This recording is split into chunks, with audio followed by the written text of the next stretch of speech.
जय सियाराम मित्रों, आप सभी का आदर्श धर्म यूट्यूब चैनल की अनसुनी कथा कहानी प्रसंग में स्वागत है।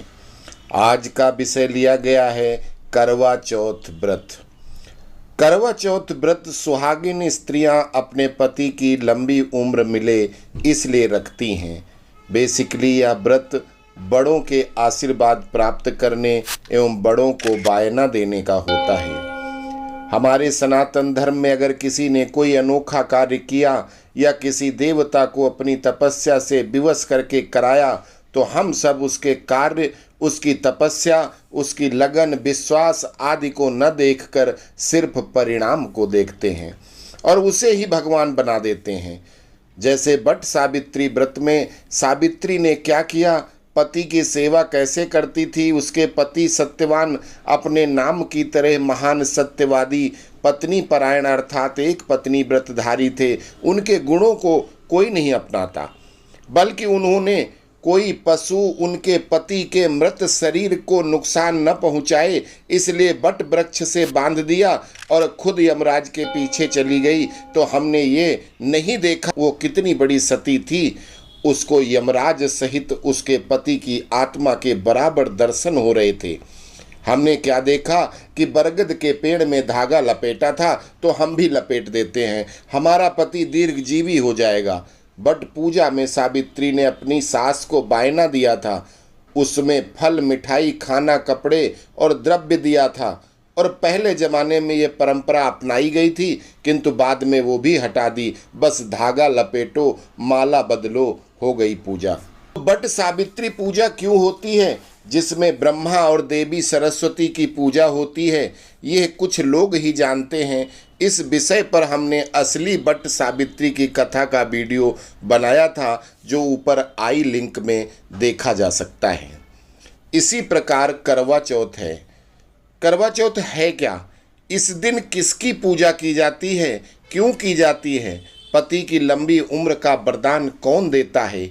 विवाह योग्य कन्या ने अगर किसी को वर चुन लिया है किंतु विवाह में अड़चन है तो वो इस व्रत को कर सकती है या नहीं? इस व्रत के आराध्य देवता कौन है? इन सभी प्रश्नों का उत्तर देते हुए प्रस्तुत है आज का वीडियो। दरअसल ये व्रत हमेशा चौथ के दिन किया जाता है और चतुर्थी तिथि भगवान गणेश की तिथि है, अर्थात ये व्रत गणेश जी का व्रत है। इस व्रत की शुरुआत कब से हुई? इस व्रत को सर्वप्रथम माता सती पार्वती जी के पूर्व जन्म का नाम ने रखा था और यह उपवास सकाम भक्ति बस किया गया था। भक्ति दो प्रकार की होती है। एक निष्काम का मतलब हम ईश्वर की आराधना करते हैं लेकिन बदले में कुछ नहीं मांगते। वहीं अगर हम व्रत रखते हैं और ईश्वर से कहते हैं कि हमारा अमुक काम हो जाए तो प्रभु हम ये भक्ति करेंगे। आजकल सिर्फ यही भक्ति होती है। आराध्य के पास खड़े होकर झोली फैलाते हैं, धन, संतान, घर, कार, बंगला, सरकारी नौकरी आदि की डिमांड करते हैं। इसको सकाम भक्ति कहते हैं, अर्थात व्रत फास्ट के पीछे भी हमारा स्वार्थम मूल मंत्रम के फार्मूले पर हम चलते हैं। जिन लोगों ने प्रजापति दक्ष के बारे में पढ़ा या सुना होगा तो जानते होंगे कि उनकी 2 पत्नियों से 84 कन्याएं हुई थीं, जिनमें से उन्होंने 18 कन्याओं का विवाह महर्षि कश्यप से किया और सती सहित 28 कन्याओं का विवाह चंद्रदेव से करना चाहते थे, जिसमें से एक स्वयं जगत जननी माता सती थी। वो भगवान भोलेनाथ की शक्ति हैं, जगत माता हैं। माता ने चांद को योग शक्ति से बुलाया और उनको बोला कि मेरा विवाह तो केवल भगवान शिव से ही हो सकता है, इसलिए आप हमारे प्रण के बारे में भोलेनाथ को सूचित करिए। चंद्रमा बोले, हे माता, महादेव की खुद की मर्जी होती है, उनको कोई समाधि से उठा नहीं सकता। मैं उनके ऊपर निगाह रखूंगा, जैसे ही उठेंगे आपको सूचित करूंगा। अपने पिता की मर्जी के खिलाफ चंद्रदेव से विवाह नहीं करूंगी, कहने के लिए किसके साथ करूंगी यह बताना तो जरूरी था और यह फैसला सती जी अकेले नहीं ले सकती थी। उसके लिए वर अर्थात भगवान शिव की सहमति आवश्यक थी और इसके लिए भोलेनाथ का राम भक्ति में लीन समाधि से बाहर आना नितांत आवश्यक था। भगवान शिव की समाधि तुड़वाने वाला जिंदा नहीं रह सकता। शिव क्रोध से सभी परिचित थे, इसलिए ये दुस्साहस कोई कर नहीं सकता था।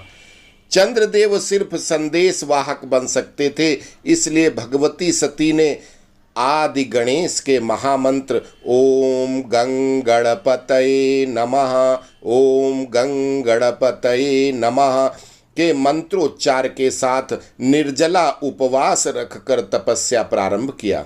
वन में बैठी माता सती अनवरत तपस्या किए जा रही थी।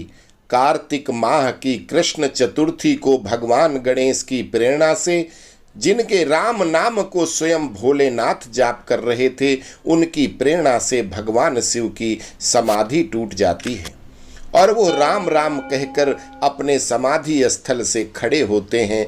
तभी चंद्रदेव वहां प्रकट होकर भगवान शिव को प्रणाम करते हैं और माता सती की प्रतिज्ञा निर्जला उपवास की सूचना देते हैं।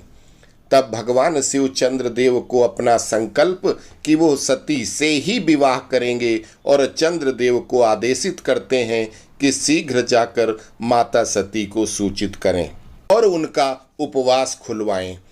चंद्रदेव माता सती को आकर सूचित करते हैं। उस समय माता सती उनको उनके नेक कार्य के लिए उनके मनपसंद व्यंजन परोसती हैं और उनको खाने का आग्रह करती हैं।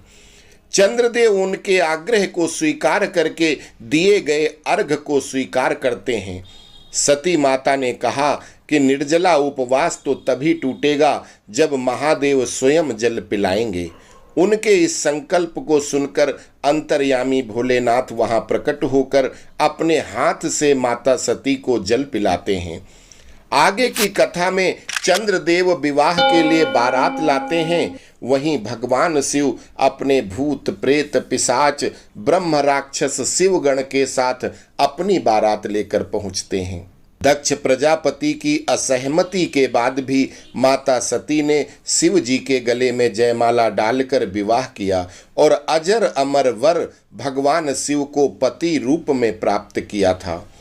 चंद्रदेव के साथ 27 कन्याओं का विवाह हुआ, जिनके उनसे 28 नक्षत्र पुत्र पैदा हुए।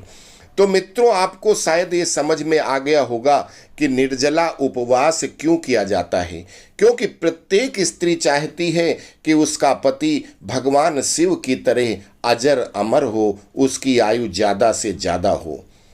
चंद्रमा को देखकर ही उसको अर्घ देने के बाद ही व्रत खोला जाता है, क्योंकि चंद्रदेव मध्यस्थ थे और प्रत्येक स्त्री उनको मध्यस्थ बनाकर ही पति के हाथ से जल पीना चाहती है। पति जल क्यों पिलाता है?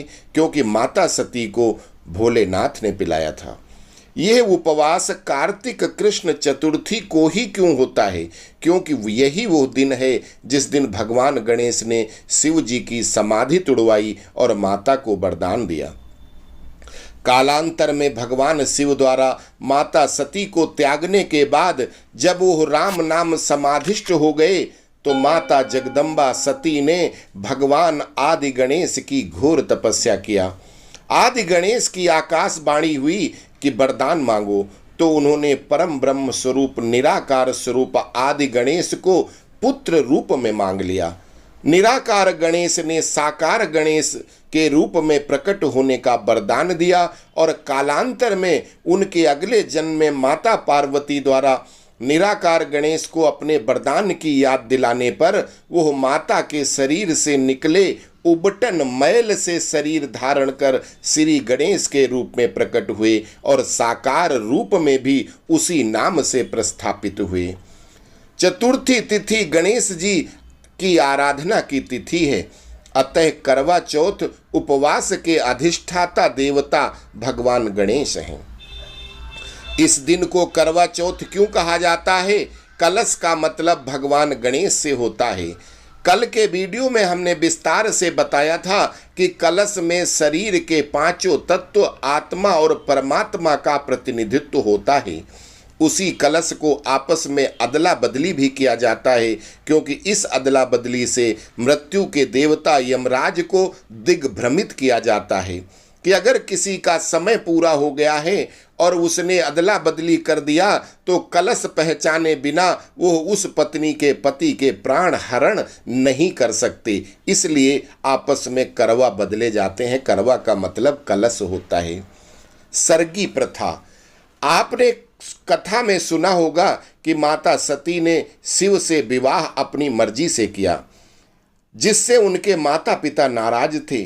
वहीं उनकी सौतेली माता वारुणी ने उनको निर्जला उपवास के बाद सर्गी दिया था, जिसमें खाने पीने के पौष्टिक आहार थे। जगत माता ने व्रत खोलने के बाद अपनी दोनों माताओं को बायना दिया था और आशीर्वाद लिया था। सास अपनी बहू को पौष्टिक आहार देती है, बदले में बहू उनका धन्यवाद बायना देती है, जिसमें खाने पीने के आहार के साथ अगर वो सुहागिन है तो समस्त श्रृंगार की वस्तुएं, पूरे कपड़े अर्थात साड़ी, ब्लाउज, पेटीकोट आदि 5 कपड़े, गहने, रुपए जितने खुशी से दिए जा सके वो सास को देना चाहिए। इस व्रत को किसने किया? यह व्रत सभी सुहागिन स्त्रियां करती हैं। इस व्रत के खंडन हो जाने से क्या होता है, इसकी एक कहानी जो आजकल जो असली कहानी जो हमने आपको बताई, उस कहानी को कोई नहीं कहता।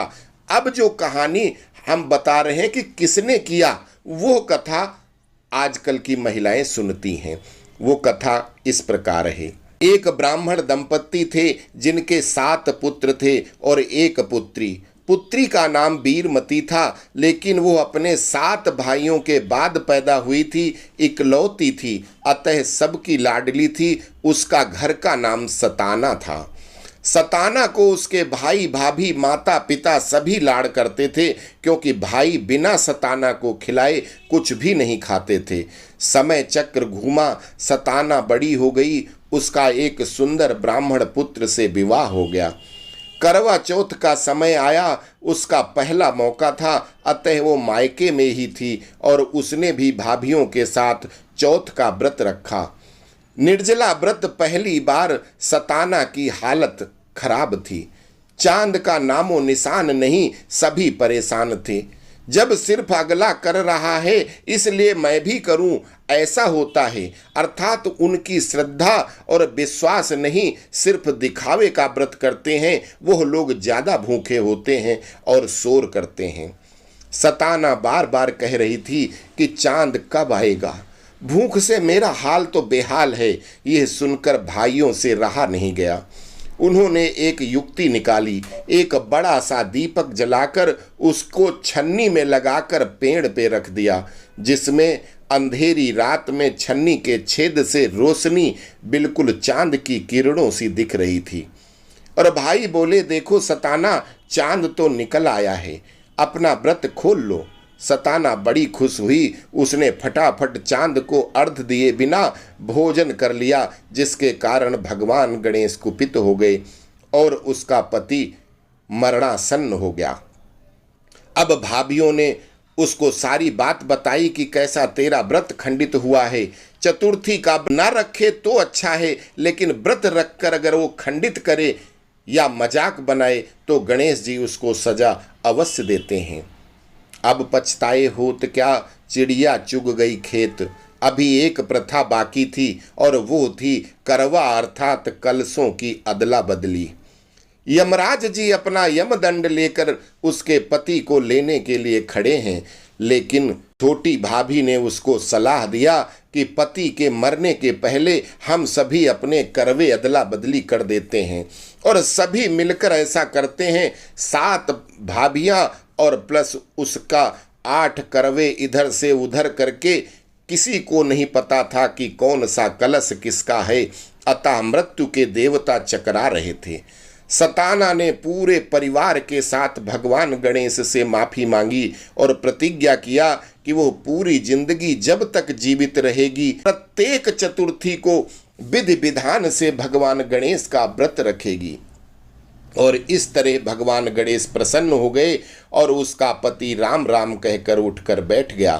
तब से सताना उर्फ वीरमती ने साल की 24 चतुर्थी का विधि पूर्वक व्रत करती रही। इस जन्म में सभी प्रसन्न रहे और अंत में भगवान गणेश की कृपा से मोक्ष को प्राप्त हुए। अब यहाँ कोई ये कहेगा कि भाभी ने उंगली चीर कर खून टपकाया था जब वो जिंदा हुआ, और कोई कहेगा पूरे साल भर उसकी मृत देह संभाला फिर भाभी ने जिंदा किया। ये सब कोरी बकवास हैं। सताना का पति मृत्यु को प्राप्त हो रहा था, किंतु इसके पूर्व गलती सुधारने का मौका भगवान गणेश ने दिया और उसने वही किया।